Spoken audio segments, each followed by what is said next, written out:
सुप्रभात प्यारे बच्चों। आज मैं आपका हिंदी कक्षा में हार्दिक स्वागत करती हूँ और अपने YouTube चैनल हिंदी ज्ञान में भी आपका हार्दिक स्वागत करती हूँ। अपनी पिछली कक्षा में हमने क्या पढ़ा था? हमने पढ़ा था कि वाक्य किस किस से मिलकर बने हैं। तब मैंने आपको बताया था कि वर्ण से शब्द बनता है और शब्द से ही क्या बनता है? वाक्य। हमने यह भी पढ़ा था कि वाक्य के कितने अंग होते हैं। वाक्य के 2 अंग होते हैं, उद्देश्य और विधेय। उद्देश्य क्या होता है? वाक्य में जिसके विषय में बात की जा रही है उसे हम क्या कहते हैं? उद्देश्य। ठीक है।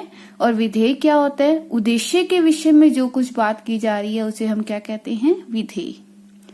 तो अब मैं आपको वाक्य के भेदों से परिचित कराऊंगी। मैंने आपको बताया था कि वाक्यों का जो वर्गीकरण है वो हम 2 आधार पर कर सकते हैं। फर्स्ट था अर्थ के आधार पर और सेकंड था रचना के आधार पर। आपकी 10वीं कक्षा में आपके पाठ्यक्रम में ये पाठ्यक्रम में दिया गया है रचना के आधार पर वाक्य भेद। रचना के आधार पर 3 तरह के वाक्य होते हैं। नंबर 1 होता है सरल वाक्य, संयुक्त वाक्य और मिश्रित वाक्य। आई होप कि आपको यहाँ तक क्लियर होगा। ठीक है। सरल वाक्य, संयुक्त वाक्य और मिश्रित वाक्य। तो आज सबसे पहले मैं आपको सरल वाक्य से परिचित करवाऊंगी। प्यारे बच्चों, सरल वाक्य वह उपवाक्य है। उपवाक्य होता है प्रधान वाक्य। ठीक है। सरल वाक्य वह उपवाक्य है जिसमें कर्ता कौन होता है? कार्य करने वाला। कर्म क्या होता है? उसका काम। क्रिया विशेषण होता है उसके कार्य की विशेषता और क्रिया होता है उसका कार्य। सरल वाक्य वह उपवाक्य है जिसमें कर्ता, कर्म, क्रिया विशेषण और क्रिया में से कुछ या सभी घटकों का योग होता है। घटक कौन कौन से जो मैंने आपको बताए हैं? कर्ता, कर्म, क्रिया विशेषण और क्रिया। ठीक है ना। इनमें से कुछ या सभी घटकों का अगर जिस वाक्य में योग होता है तो उसे हम क्या कहते हैं? सरल वाक्य कहते हैं। सीधे तौर पर कहा जाए तो इस वाक्य में क्या होता है? एक ही कर्ता होता है। कर्ता होता है कार्य करने वाला, तथा एक ही क्रिया होती है। एक कर्ता होता है और एक ही क्या होती है? क्रिया होती है। क्रिया यानी कि उसका कार्य जो होता है वो एक ही होता है। जैसे एग्जाम्पल्स हम दे देते हैं आपको। उदाहरण के तौर पर हम कह सकते हैं आयुष पढ़ रहा है। आयुष पढ़ रहा है। अब इस वाक्य में देखिए, आयुष क्या है? कर्ता है, कार्य करने वाला। ठीक है। और पढ़ना क्या है? उसकी क्रिया है। पढ़ना क्या है? उसकी क्रिया है। उसका कार्य क्या है? पढ़ना। ठीक है ना। तो इस वाक्य में कौन कौन से घटकों का प्रयोग होता है? एक तो कर्ता का प्रयोग हुआ है और एक क्रिया का। आपको मैंने बताया था कुछ घटकों का या सभी घटकों का एक वाक्य में प्रयोग हो सकता है। क्लियर है आप सभी को इतना? अगर इसी वाक्य को हम ऐसे लिखें जैसे आयुष पुस्तक पढ़ रहा है। आयुष पुस्तक पढ़ रहा है तो इस वाक्य में आयुष क्या है? कर्ता है। पुस्तक क्या है? उसका कर्म है। कर्म यानी कि काम। कर्म यानी कि काम। और पढ़ना उसकी क्या है? क्रिया है। क्रिया यानी कि उसका कार्य। अब इसमें 3 घटक आ गए, कर्ता आ गया, कर्म आ गया और क्रिया आ गया। तो वही मैं आपको कहना चाहती हूं कि जिस वाक्य में एक कर्ता और एक क्रिया होती है, ये भी जरूरी नहीं है कि कर्ता और क्रिया ही हो, कर्म भी हो सकता है। मतलब कुछ घटकों या सभी घटकों का जिस वाक्य में योग होता है वो क्या कहलाता है? सरल वाक्य कहलाता है। इसे अच्छी तरह पढ़ने के लिए, अच्छी तरह समझने के लिए हम कुछ अन्य एग्जाम्पल ले लेते हैं, अन्य उदाहरण ले लेते हैं। जैसे छात्र परिश्रम पूर्वक पढ़ते हैं। छात्र परिश्रम पूर्वक पढ़ते हैं। अब इस वाक्य में कर्ता कौन है? छात्र। कर्ता यानी कि कार्य करने वाला। परिश्रम पूर्वक पढ़ते हैं। पढ़ना क्या है? उनकी क्रिया। और कैसे पढ़ते हैं? कर्म कैसा है उनका? परिश्रम पूर्वक। पुलिस अपराधियों को पकड़ती है। कर्ता कौन है? पुलिस। ठीक है। पकड़ना क्या है? उनकी क्रिया। अपराधी क्या है? उनका कर्म। उनका काम ही यही है क्या? किसको पकड़ना? अपराधियों को पकड़ना। नेक्स्ट है सवेरा होते ही पक्षी कलरव करने लगे। कलरव यानी कि मधुर गीत। ठीक है ना। तो सवेरा होते ही पक्षी, पक्षी कौन है? कर्ता। कलरव करना क्या है? उनकी क्रिया। क्लियर है सभी को? सरल वाक्य के बाद अब मैं आपको संयुक्त वाक्य का बारे में बताऊंगी, संयुक्त वाक्य के बारे में बताऊंगी। अब हम संयुक्त वाक्य का अध्ययन करेंगे। संयुक्त वाक्य सेकंड है हमारा संयुक्त वाक्य। यह वह वाक्य है जो दो या दो से अधिक स्वतंत्र उपवाक्यों से मिलकर बनते हैं और किसी न किसी समुच्चय बोधक या योजक शब्दों से जुड़े होते हैं। यह वह वाक्य है जो दो या दो से अधिक स्वतंत्र उपवाक्यों से मिलकर बनते हैं और किसी न किसी समुच्चय बोधक या योजक शब्दों से जुड़े होते हैं। संयुक्त ही का मतलब ही ये होता है दो या दो से अधिक, मतलब एक वाक्य है प्लस उसके साथ एक और वाक्य भी जुड़ा हुआ है, ठीक है। मतलब दो उपवाक्य हैं, दो या दो से अधिक उपवाक्य हैं और उनके बीच में एक ऐसे योजक शब्दों का प्रयोग हुआ है जो क्या कर रहा है, उन वाक्यों को जोड़ रहा है, उन वाक्यों को जोड़ रहा है। उसे हम कहते हैं समुच्चय बोधक या योजक शब्द। योजक शब्द क्या होते हैं? जो दो या दो से अधिक वाक्यों को जोड़ने का काम करते हैं, वो कौन से वाक्य कहलाते हैं? योजक शब्द। आई होप आपको यहां तक क्लियर होगा। इसके बाद हम करेंगे कि योजक शब्द कौन कौन से होते हैं। योजक शब्द जैसे और, किंतु, परंतु, इसलिए, या, अथवा, तथा, पर आदि द्वारा ये वाक्य जो होते हैं वो जुड़े होते हैं। इन शब्दों से उन वाक्यों को जोड़ा जाता है, इसलिए ये वाक्य क्या कहलाते हैं? इसलिए ये शब्द क्या कहलाते हैं? योजक शब्द कहलाते हैं। योजक शब्द दो वाक्यों को आपस में जोड़ने का काम करते हैं। इनका काम क्या होता है? दो वाक्यों को आपस में जोड़ना। अब मैं जैसे बोल रही हूँ राम खाना खा रहा है और सीता भी खाना खा रही है। अब मैं ये बोलती राम खाना खा रहा है, सीता खाना खा रही है, तो दो वाक्य जुड़ नहीं रहे हैं। अब इन वाक्यों को जोड़ना है तो इसमें क्या लगाऊंगी मैं? योजक शब्द। राम खाना खा रहा है और सीता भी खाना खा रही है। क्लियर है आपको यहां तक? उदाहरण के तौर पर हम यहाँ कुछ वाक्यों का अध्ययन करेंगे, जैसे मेरे पिता आ रहे हैं।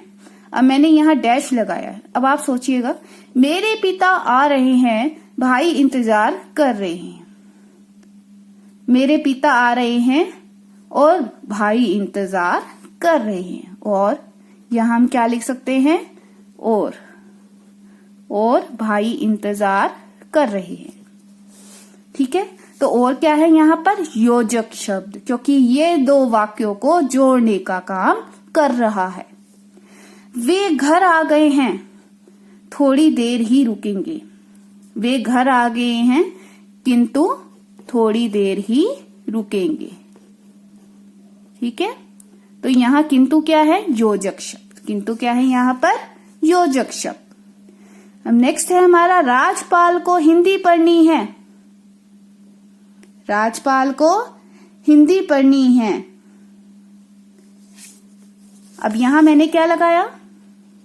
राजपाल को हिंदी पढ़नी है, इसलिए वह अमित के घर गया है। इसलिए वह अमित के घर गया है। अब इसलिए क्या है? योजक शब्द। इसलिए क्या है यहाँ पर? योजक शब्द। राम दिल्ली जाएगा, शाम वहां से आएगा। राम दिल्ली जाएगा, अथवा क्या आएगा यहाँ? अथवा। अथवा क्या है? योजक शब्द, क्योंकि ये दो वाक्यों को जोड़ने का काम कर रहा है। राम दिल्ली जाएगा अथवा शाम वहां से आएगा। समझ आया आप सभी को यहाँ पर? तो इन सभी वाक्यों के बीच में जो दो वाक्यों को जोड़ने का काम कर रहा है वो क्या कहलाता है? योजक शब्द। क्या कहलाता है बच्चों? वो योजक शब्द। जैसे पहले सेंटेंस में, पहले वाक्य में हमने पढ़ा, और मेरे पिता आ रहे हैं और भाई इंतजार कर रहे हैं। वे घर आ गए हैं किंतु थोड़ी देर ही रुकेंगे। राजपाल को हिंदी पढ़नी है, इसलिए वह अमित के घर गया है। राम दिल्ली जाएगा अथवा शाम वहां से आएगा। इसके बाद तीसरा हमारा वाक्य है मिश्रित वाक्य। देखो बच्चों, मिश्रित का अर्थ क्या होता है? मिश्रित का अर्थ होता है मिला जुला। क्या होता है? मिला जुला वाक्य। इससे अभिप्राय है कि जिस वाक्य में एक से अधिक उपवाक्य हों, एक से अधिक उपवाक्य हों और उन उपवाक्यों में एक प्रधान उपवाक्य हो और जो अन्य उपवाक्य हो वह क्या हो, गौण हो। गौण का अर्थ होता है शून्य, जिसकी कोई वैल्यू ना हो। अर्थात जो गौण प्रधान उपवाक्य है वह किस पर आश्रित हो, वह प्रधान उपवाक्य पर निर्भर हो या आश्रित हो, उसे हम क्या कहते हैं, मिश्रित वाक्य। देखिए ध्यान से सुनिए इसे। मिश्रित का अर्थ है मिला जुला वाक्य। इससे अभिप्राय है कि जिस वाक्य में एक से अधिक उपवाक्य हो, एक से अधिक उपवाक्य हो और उन उपवाक्यों में एक जो वाक्य हो वो क्या हो, प्रधान उपवाक्य हो। एक जो वाक्य है वो क्या हो, प्रधान उपवाक्य हो और जो अन्य वाक्य हो वो क्या हो, उस पर आश्रित हो या उस पर निर्भर हो। और वो कैसा होना चाहिए, गौण होना चाहिए, शून्य होना चाहिए। अर्थात वह प्रधान उपवाक्य पर निर्भर होना चाहिए। तो उसे हम क्या कहते हैं, मिश्र वाक्य कहते हैं। और जो गौण वाक्य होता है उसे हम क्या कहते हैं, गौण यानी कि जिसकी कोई वैल्यू नहीं होती, जो उस पर निर्भर होता है, तो उसको हम क्या कहते हैं, गौण उपवाक्य को ही हम क्या कहते हैं, आश्रित उपवाक्य कहते हैं। क्या कहते हैं उसे हम, आश्रित उपवाक्य। देखिए अपनी लैंग्वेज में समझिए। मिश्रित का अर्थ होता है मिला जुला वाक्य। मिश्रित का अर्थ होता है मिला जुला वाक्य। इससे अभिप्राय है कि जिस वाक्य में मान लो एक से अधिक उपवाक्य किसी वाक्य में है, अब उसमें एक वाक्य तो ऐसा है जो है प्रधान है और जो दूसरा वाक्य है वो ऐसा है कि जो शून्य है, जिसकी कोई वैल्यू ही नहीं है। तो ऐसे वाक्य क्या कहलाते हैं। और जहां पर क्या हो, जो गौण वाक्य हो वो प्रधान उपवाक्य पर आश्रित हो, तो उसे क्या कहते हैं, मिश्र वाक्य कहते हैं। और गौण वाक्य को ही हम क्या कहते हैं, आश्रित उपवाक्य कहते हैं। क्लियर है आप सभी को इतना। अब मिश्र वाक्य में प्राय कुछ युग्मों या जोड़ों का प्रयोग होता है। युग्म क्या होता है, जोड़े। युग्म क्या होता है, जोड़े। देखो संयुक्त वाक्य में आपने पढ़ा था योजक शब्दों का प्रयोग होता है, समुच्चय बोधक शब्दों का प्रयोग होता है। अब इसमें किसका प्रयोग होता है, कुछ युग्मों का प्रयोग होता है। जैसे जो सो, जो करेगा सो भरेगा। अब मैंने आपको ये सेंटेंस दिया, जो करेगा सो भरेगा। ये कौन सा वाक्य है, मिश्रित वाक्य, क्योंकि इसमें क्या आ रहा है, जो सो, जो सो, जो वह, जो वह, जैसा वैसा, जैसा करोगे वैसा भरोगे। ठीक है। जिसकी उसकी, यदि तो, वही जिसे, जिसे उसे, जब तक तब तक, जब तक तब तक आदि का प्रयोग होता है। उदाहरण के तौर पर मैं आपको कुछ वाक्य देती हूं। यदि मैं परिश्रम करता तो सफल हो जाता। अब यहां पर रेखांकित किया है मैंने किसे, यदि को और तो को। यदि को और तो को। यदि मैं परिश्रम करता तो सफल हो जाता। अब यहां पर यदि तो दोनों क्या है, यदि तो दो क्या है, ये युग्म है। दोनों ये क्या है, युग्म है। एक युग्म बन रहा है ना, यदि तो, मतलब अगर परिश्रम करता तो ही सफल होता। अगर परिश्रम करता तो ही सफल होता। आश्रित है एक वाक्य दूसरे वाक्य पर, डिपेंड है। ठीक है ना। एक वाक्य जो है वो दूसरे वाक्य पर डिपेंड हो रहा है यहां, तो इसलिए यहां पर क्या है, मिश्र वाक्य या आश्रित उपवाक्य। क्लियर है सभी को। जब वह स्टेशन पर पहुंचा तब मैं उससे मिला। जब तब, जब तब, मतलब जब वो स्टेशन पर पहुंचा तब मैं उससे मिला, अदरवाइज मैं उससे नहीं मिल पाता। एक वाक्य दूसरे वाक्य पर आश्रित हो रहा है यहाँ, इसलिए यहाँ पर क्या है, मिश्र वाक्य। यह वही विद्यालय है, यह, अब इसमें क्या है, यह वही विद्यालय है जिसमें मोहन पढ़ता है। ठीक है ना। यह वही विद्यालय है जिसमें मोहन पढ़ता है। अब यह और जिसमें, ये क्या है, ये कौन सा वाक्य है, मिश्र वाक्य। कौन सा वाक्य है ये, मिश्र वाक्य। जो बालक भीख मांग रहा था वह सड़क पर घायल पड़ा है। जो बालक भीख मांग रहा था। अब यहां पर मैंने रेखांकित किया है जो को और इधर से रेखांकित किया है वह को, क्योंकि यहां पर क्या है, एक वाक्य क्या है दूसरे वाक्य पर आश्रित है। एक वाक्य दूसरे वाक्य पर आश्रित है। जो बालक भीख मांग रहा था वह सड़क पर घायल पड़ा है। वह सड़क पर घायल पड़ा है। ठीक है ना।